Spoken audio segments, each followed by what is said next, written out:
Bismillahirrahmanirrahim.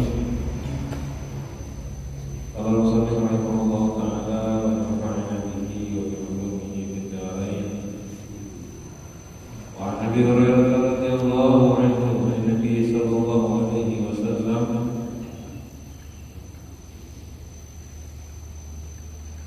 qala asdaqu kalimatin qalaha asy-sya'iru qalaha sya'irun kalimatun ala kullu syai'in ma khalaqahu batilun.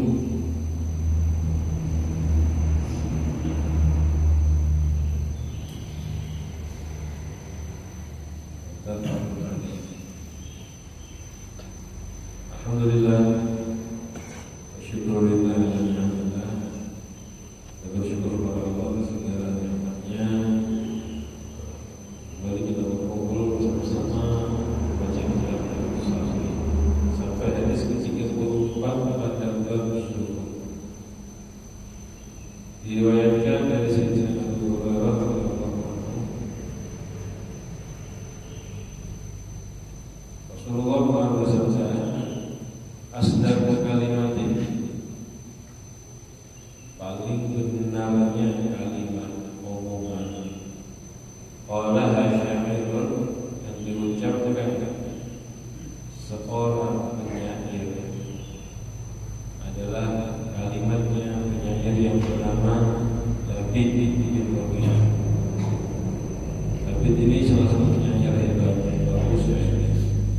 Rasulullah bilang salah satu yang bagus yang diucapkan penyair adalah kalimatnya Labid. Apa itu kalimatnya? Ala kullu syai'in, ketahuilah segala sesuatu ma yang selain Allah batilun, itu batil. Apapun yang selainnya Allah itu sia-sia, ada akhirnya. Bisa dibilang arti batil atau halim atau hancur. Segala sesuatu selainnya Allah sia-sia. Nabi Muhammad itu tidak punya syahid, tapi terkadang mengambil syahid dari syahid. Nabi tidak pernah bikin syahid sama sekali. Bikin dengan sengaja karena Nabi bukan penyair, dan itu tidak boleh oleh Nabi Muhammad SAW. Dan syair itu tergantung bagus atau jeleknya sesuai dengan apa isinya. Tapi kadang-kadang ada syair yang bagus, kadang-kadang disampaikan sama Nabi. Bukan Nabi ngarang, tapi membacakan kayak gitu. Ini bagus sekali.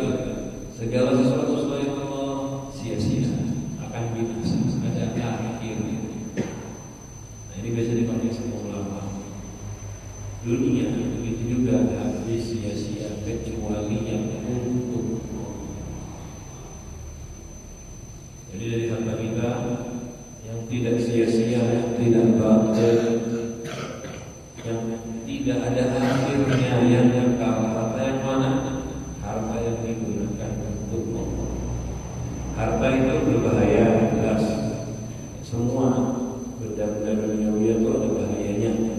Ada manfaatnya juga, bahayanya. Yang kedua, selain berbahaya, bahaya dunia dan bahaya akhirat. Harta ini malah membuat seseorang tidak dirahmati, buat jauh dari rahmat. Kalau dalam keadaan tertentu. Kemudian harta ini banyak sekali hisabnya, pertanggungjawabannya. Dan terakhir, harta ini tidak kekal, sesaat, sementara. Mau bagaimanapun sementara. Mau disimpan, nggak dipakai, itu bakal hilang. Dipakai habis. Kalau nggak dipakai hilang. Orang yang mengumpulkan harta sebanyak-banyaknya, kata ulama, waluna lidawil mirati najma'uha. Harta kita kalau kita kumpulkan berarti bukan buat kita, buat siapa? Buat pewaris kita. Bukan buat kita lagi. Kalau dipakai buat kita habis, nggak dipakai disimpan buat ahli waris. Terus yang buat kita mana?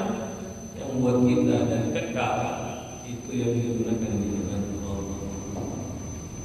Sedekah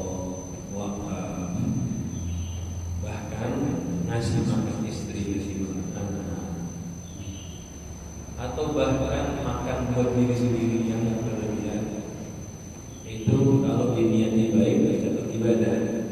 Catat itu. Hadis ini hadis terakhir dari bab zuhud fid dunya. Sekali lagi kita ulangi arti kalimat zuhud agar kita paham dan tidak lupa. Zuhud itu sesuatu yang urusannya dengan hati. Jadi ketika kalimat zuhud disebutkan berarti tidak suka di hati, hati tidak suka, tidak senang, tidak tertarik. Nah, zuhud dari apa? Zuhud dari dunia, berarti tidak tertarik di dunia. Zuhud itu macam-macamnya. Cuman biasanya dipakai kalau orang zuhud dunia. Zuhud dalam bahasa Arab tidak tertarik, tidak senang. Zuhud dunia berarti tidak tertarik, tidak senang dari dunia. Apakah orang zuhud pasti tidak punya dunia? Belum tentu. Kadang ada orang tidak senang sesuatu, dia punya. Ada orang tidak senang sesuatu, terpaksa memakai. Ada orang tidak senang sesuatu, kena bala. Kayak kita tidak suka sakit, sakitlah kita. Kayak kita tidak suka masalah, dapat masalah. Nah, zuhud begitu juga sama. Tidak senang dengan dunia, kadang-kadang dapat, bahkan kadang-kadang nyari lagi. Ada orang tidak senang sesuatu, dia cari. Kenapa? Karena ada hal pokok yang harus digunakan dalam benda tersebut. Ada yang sesuatu yang tidak kita sukai, kita cari. Kayak obat. Ada yang senang obat baik. Terus kenapa kita ke dokter beli obat, apotek beli obat? Karena terkadang obat itu dipakai untuk hal penting. Tapi nggak mungkin kita beli obat buat dimakan sehari-hari sebanyak-banyaknya, secukupnya saja. Jadi ada ulama juga mengatakan ilmiah seperti obat kita cari, tapi hanya ukuran menumbuhkan badan. Kalau obat dunia hanya ukuran kepentingan pokok. Jadi zuhud tidak harus punya dunia. Zuhud bisa jadi punya dunia, bisa jadi kaya bahkan, karena kan tergantung. Cuma biasanya ketika orang zuhud walaupun kaya tak terlalu hartanya. Banyak yang terlalu kaya. Ada salah satunya seorang sahabat. Beliau ini pernah rumahnya didatangi budak. Bukan dari budak, didatangi tamu, dibukain sama budaknya beliau. Tamunya minta, wah saya kelaparan, saya perlu kendaraan, perlu budak, masih budak mau saya mau pergi ke luar kota. Kalau nggak ada yang memberi saya pergi. Yang bukain pintu budaknya bukan dia sedang istirahat dulu. Lalu kata budaknya, oh kalau kamu perlu hajar sebentar, masuk ke dalam rumah, ambil uang sekian ratus atau sekian banyak kan, dalam tidak ratusan gram. Yang ambil duit uangnya ini duit bosnya siap sudah kasihkan ke orang. Lalu kamu pergi ke kandang ini, bilang dari saya, ambil satu kuda dan bawa pergi. Kuda itu ya seperti kayak mobil dan sepeda motor ya. Ini budak ngambil duit tuannya, masih orang tidak-tidak, dan gak sedikit yang diambil. Setelah selesai tuannya bangun, budaknya ngomong, tadi ada orang minta-minta, saya kasih sekian, saya ambil dari Rp5.000, saya ambil dari kandang. Kira-kira kalau dia punya pembantu ini gimana? Ada pembantu seperti ini gimana? Langsung hari itu juga dipecat, disuruh dituntut, suruh balikan duit, kan begitu ini kurang ajar. Tapi karena beliau zuhud, oh iya, terima kasih banyak. Dan ini senang dan bangga dengan pembantunya. Kenapa? Kaya, tapi nggak putus dari pikir. Bayangin, yang pegang hartanya pembantunya, yang ngurusin duitnya itu pembantunya, yang ngurusin pembantunya. Sampai seperti itu karena benar-benar nggak ngurusin duitnya, nggak cinta sama dunia. Nah, begitu ya. Jadi zuhud itu permasalahannya di hati, tidak cinta. Jadi kadang-kadang ada orang kaya zuhud, ada orang miskin tidak zuhud, ada juga. Dia nggak punya tapi dia aman. Apaan lu kaya, apaan lu sukses.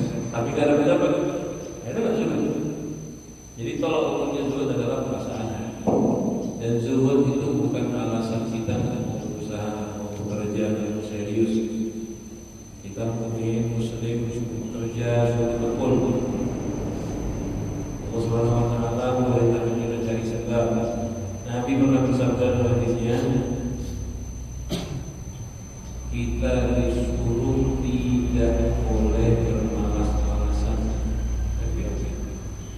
Jadi Nabi itu mengajarkan bahwa bersabda al-mu'minul qawi wa minal dhaif bi kulli khairun ihris ala ma yanfa'uka wa la ta'jiz.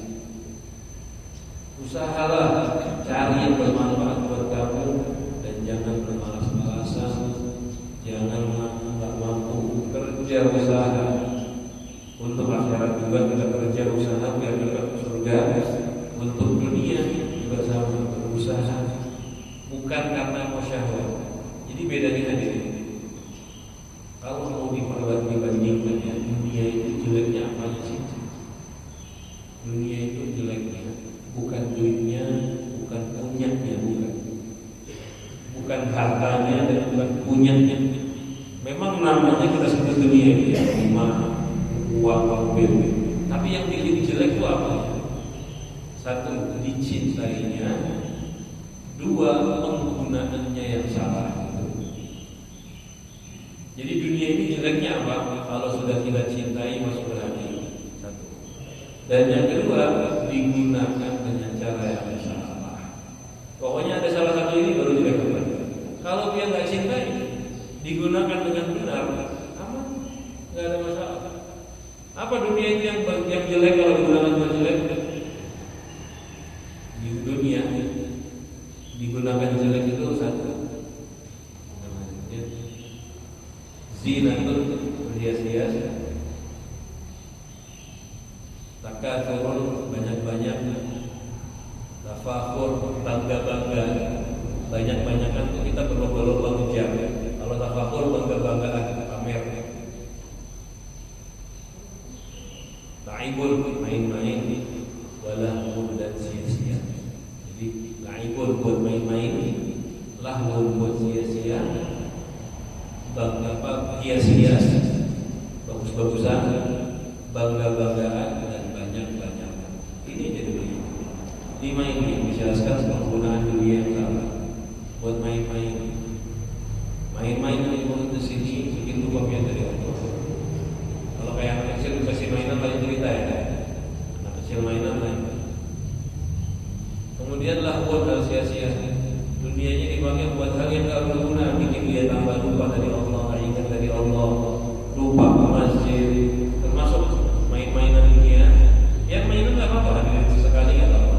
Cuma kalau ada mainan yang sampai malam, ada duit, terlambat tidur di dunia, kayak sekarang nonton TV sampai kemalaman, akhirnya sudah terlambat, nonton Piala Dunia sampai kesubuhan, itu dunia, lawan sia-sia. Kalau sampai, memang biasanya sampai hari itu kita zina, hiasan-hiasan, bangga-banggaan dan bangga-banggaan. Itu biasanya penggunaan dunia.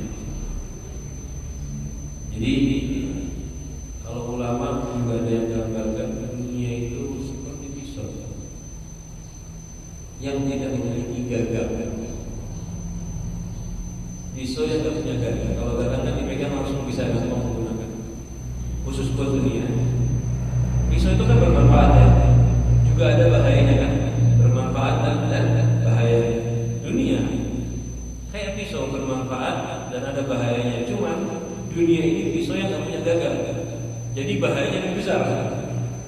Gak mungkin bisa pakai ini kecuali orang yang benar-benar ahli. Gak mungkin pakai ini kecuali orang-orang yang benar-benar ahli. Pisau kalau ada pegangannya gimana? Kan tajam semua. Pegangnya gimana? Repot ya? Repot juga. Jadi gak mungkin ada orang yang bisa berhasil kecuali yang betul-betul ahli.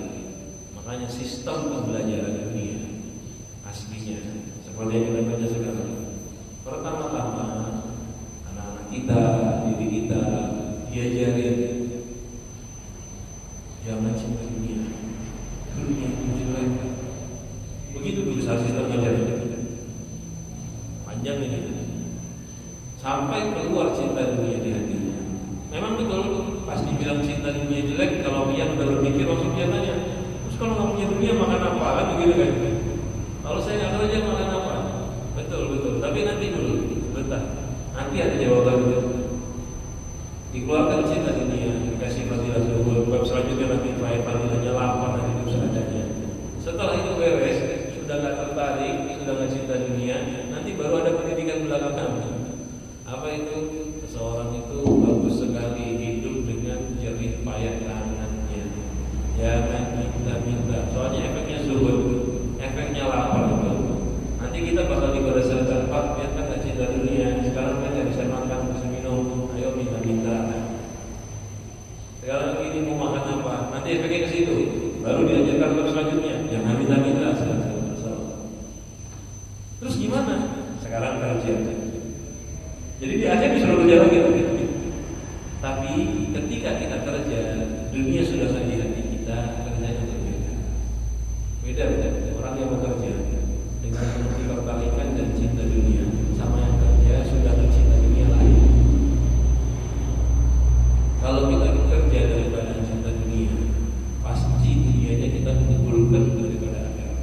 Kalau kita kerja, hati masih cinta dunia, nanti ada perbandingan akhirat dan agama. Kita ada akhirat dan dunia, kita ada korban dunia. Yang sering kita lakukan lah hari-hari.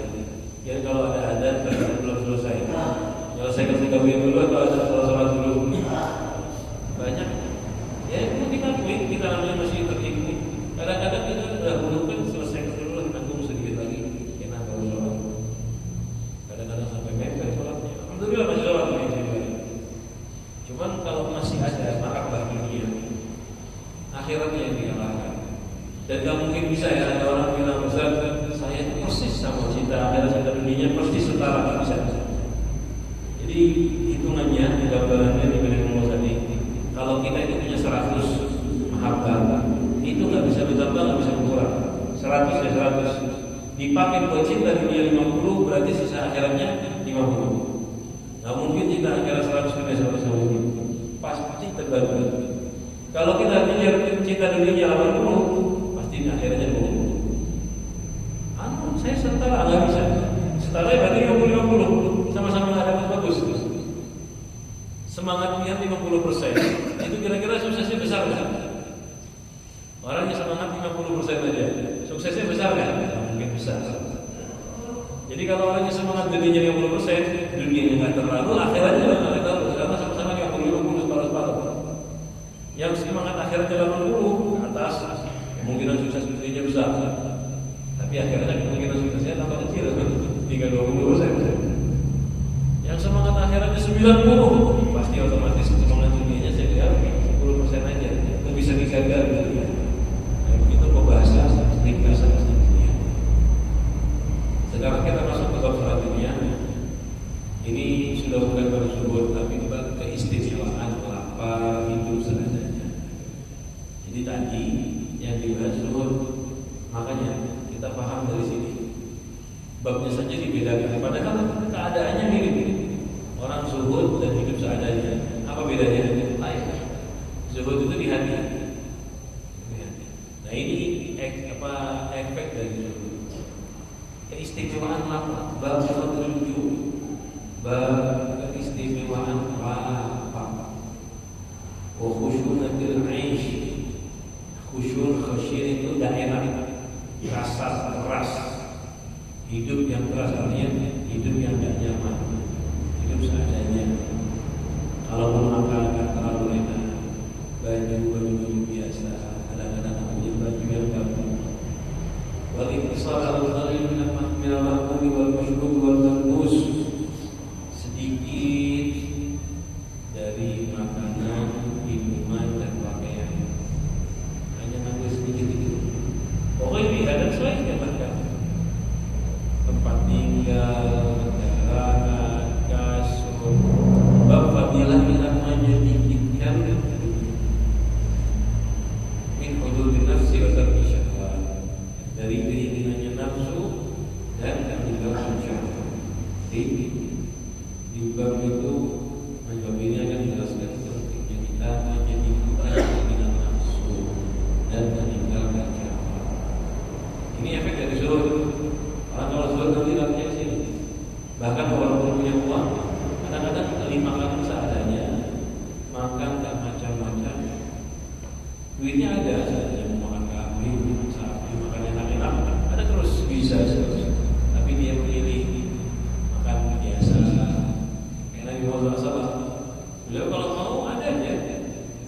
Kambingnya ada 3 doa langsung dapat. Mau minta makanan dari surga, insya Allah dikasih Allah. Bahkan ditawarkan harta, apa yang beliau katakan? Ma'adi oleh dunia. Beliau mengatakan bukan asyba'a al-ajwa yawman wa asyba'a yawman. Saya senang, saya kepengen kenyang satu hari. Untuk apa? Biar bisa syukur kepada Allah. Wa ajwa yawman, dan lapar satu hari biar bisa zikir ingat kepada Allah. Jadi beliau itu kepengen lapar sehari hidupnya punya kayak gitu. Padahal kenyang tiap hari juga bisa. Kenyang tiap hari juga bisa. Karena lapar itu ada fadilah. Kalau Allah Ta'ala berfirman, "Wa khalaqa min ba'dihim khalqan aqamu as-salata wattaba'u syahawati fasawfa yalqawna ghayya illa man taba wa amana wa 'amila shalihan fa ulaika yadkhuluna al-jannata wa la yuzlamuna syai'a." Jadi ada 2 ayat yang memuji para nabi, memuji umat yang iman kepada Allah yang ditauhid. 2 ayat sebelumnya. Lalu yang ketiga, jadi ada 2 ayat untuk orang yang memuji. Lalu yang ketiga adalah fakhala ba'dihim khalqan. Lalu datang setelah mereka berdua, ada 2 orang hebat, 2 kelompok hebat. Datang kelompok yang ketiga atau berserta lalai dari sholat. Wattaba'u syahawati, mengerjakan mengikuti syahwat. Fasawfa yalqawna ghayya, lalu mereka akan mendapati keburukan. Ghayya, balasan yang buruk. Ada yang mengatakan ghayya itu lubang di neraka. Neraka yang lubang ke bawah ada lubang di dalam. Illa man taba wa amana wa 'amila shalihan, kecuali orang-orang yang taubat, beriman, beramal saleh, mereka akan masuk surga wa la yuzlamuna syai'a, dan mereka tidak akan disiksa. Ayat ini jelaskan kelompok orang-orang yang baik dan orang-orang yang buruk. Siapa yang buruk? Tak sholat, ikuti syahwat. Nah, ikuti syahwat di sini diletakkan sebagai termasuk memuaskan syahwat perutnya, makannya, pakaiannya. Berpikir punya makanan nggak apa-apa, enak sesekali nggak apa-apa, tapi kalau pikirannya harus makan terus, baju harus mahal terus, itu nggak cinta. Kalau nanti nggak mungkin bisa cinta akhirat, pasti cinta dunia. Orang kalau pengen mewah terus otomatis cinta dunia. Sehingga jangan sampai terjerumus dalam syahwat macam itu. Tahan. Kadang-kadang itu pengen makan enak, sesekali, kadang selalu. Bahkan kita dari kecil, anak-anak kita dari kecil pengen jajan, kasih jajan, tapi nggak tiap hari. Ada hari jajan makan enak, ada hari makan yang ada di rumah. Begitu. Nggak semua pengen ini beli, pengen minuman jajan, pengen botol beli, pengen terus begitu ya. Dibatasin. Taruh syahwat, tinggalkan syahwat. Termasuk. Nggak boleh kita setiap pengen langsung harus dikerjakan ya. Kalau begitu berarti kita memuaskan syahwat-syahwatnya kita. Nah ini penggunaan dunia yang salah untuk memuaskan syahwat. Qala ta'ala, lalu selanjutnya Allah ja'alakum fi zinatihi wa lam yajidul hayata dunya yuridul hayata dunya ya laitana mithla ya qawlun innahu ladu hazzin alim. Qala alladhi anzala ilma wa ilakum thawabullahi khairun liman amana wa 'amila shalihan. Cerita tentang Qarun keluar pawai karena apa? Karena apa? Pamer harta. Izi nanti dengan penuh perhiasan, dengan kemegahannya, dengan hartanya. Sering kan sampai dengan Qarun kan ya. Qarun ini saking banyaknya hartanya, kunci gudangnya jadi bawahnya pakai beberapa gerobak. kan masih belum ada kunci digital ya sekarang. Mungkin kalau sekarang belum ada kunci lagi pakai fingerprint aja pintu ya. Dulu gudangnya masih dikunci, kuncinya di bawahnya pakai gerobak, beberapa gerobak. Saking banyaknya gudang penyimpanan hartanya. Akhirnya dia keluar dari rumah, dibawa banyak hartanya, mau dipamerkan buat orang-orang lain. Ada ya kayak gini ya. Banyak orang sekarang mau pamer tuh banyak. Foto tiap hari dipamerkan, makan ini, sarapan ini, makan siang ini. Itu warisan dari porno. Foto sarapan di sini, di makanannya ada status. Pamer kan? Warisannya porno. Punya ini baru difoto dipamerkan. Hati-hati jangan sampai pamer. Menunjukkan itu termasuk penggunaan dunia yang baik yang tercela. Pamer. Bahayanya buat kitanya buruk dan kita membuat orang lain tersiksa. Dia pernah sadar, dia naruh foto status bukan enak. Tiba-tiba yang melihat kawan atau saudara dia yang sedang makan gak enak, atau kadang-kadang sedang lapar, bingung besok makan apa. Bayangkan bagaimana jahatnya kita kalau begitu. Oh Ustaz, saya tak niat, saya tidak niat untuk mancing orang miskin lantaran. Ini bukan masalah niat atau enggak.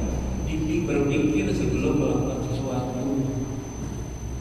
Banyak ya ulama-ulama yang jelaskan sangat bagus menunjukkan kekayaan.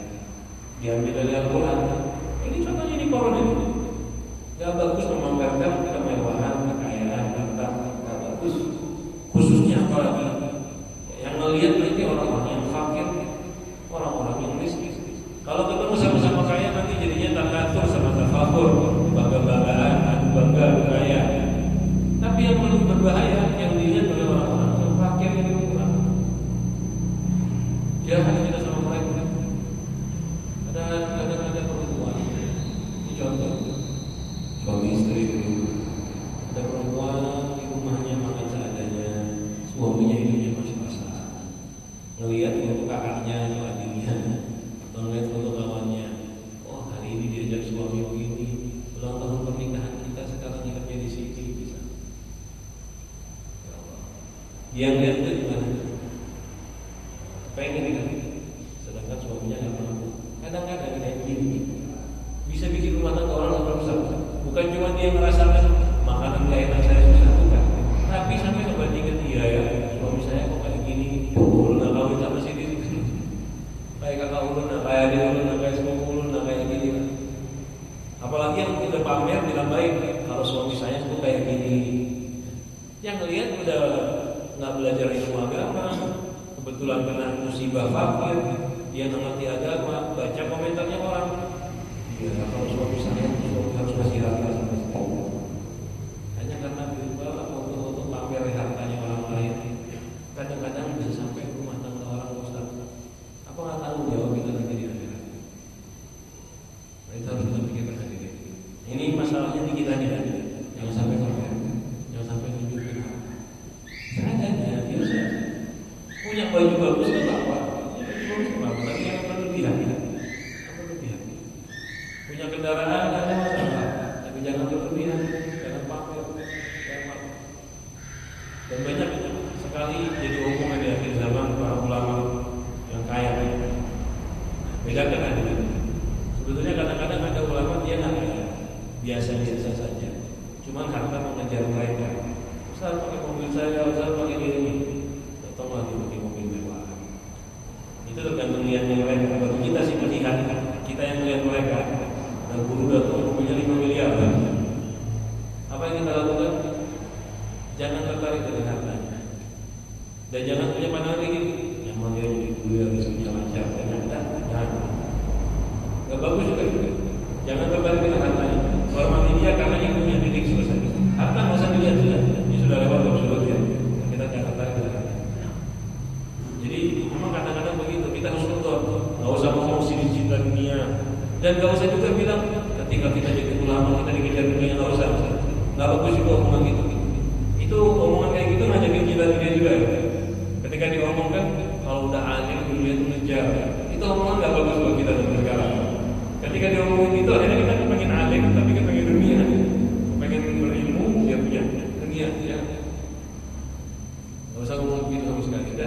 lihat dan lupakan selesai. Bagus dia satu bacaan yang buat kita. Yang kalau melihat dia lihat. Walaupun dia lihat kemudian datang ke mobil yang miliaran, dia baca itu. Allahumma la 'aisha illa 'aishul akhirah.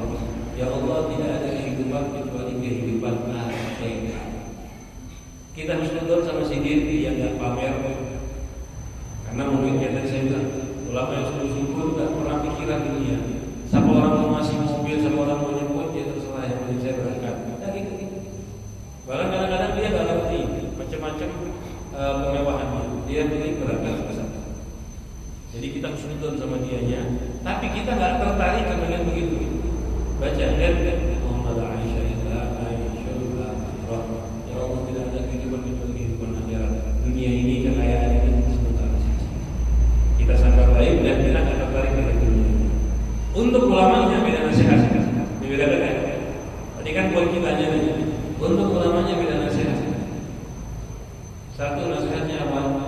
Kalau bisa jangan tertekan, jangan terlalu mencolok kayak perempuan. Perempuan kan seluruh aurat. Asal betul-betul selesai. Aurat itu apa yang dipakai? Kain yang menutupi warna kulit, benda yang menutupi warna kulit, selesai. Tapi perempuan sama ulama dimaklumkan pakai kain yang warnanya terang, mencolok, gemerlap, dikasih manik-manik tulang kelip. Makruh kalau pakai itu di depan ajnabi, di depan orang asing, laki-laki asing. Loh, kenapa makruh? Nanti yang lihat ada laki-laki mata keranjang, dia aurat biar tertutup. Tadi bisa lihat baju biar bajunya bagus, ada warna yang kesini. Nanti akhirnya dia fokus melihat ini karena kepancing dengan warna tadi. Kata ulama kurang baik. Ada yang memakruhkan, ada yang mengharapkan perempuan berhias, tapi ketika di depan ajnabi, orang asing, laki-laki asing, kan benar dia tutup aurat, tapi dia membuat jadi sasaran mata. Sebagian malah mengharapkan sedikit. Nah begitu juga Ustaz yang punya subhanallah tadi, dia nggak kerja, dia nggak cinta, dapat kayak begitu sesuatu yang mewah, jangan dipamerkan kepada orang sembarangan. Mikir dulu, mau berangkat ada sesuatu yang sangat mewah, yang sekiranya kalau orang fakir miskin melihat itu retak hatinya. Hati-hati jangan dibawa ini. Jangan ditunjukkan. Harusnya begitu bijaknya ulama. Jangan nanti suhud. Makin miskinnya ngomong, ya, pada suhud mobilnya hanya terus mobil mana. Nah itu kita untuk kebijakan. Tapi ini nggak wajib sekali lagi ya. Itu ada.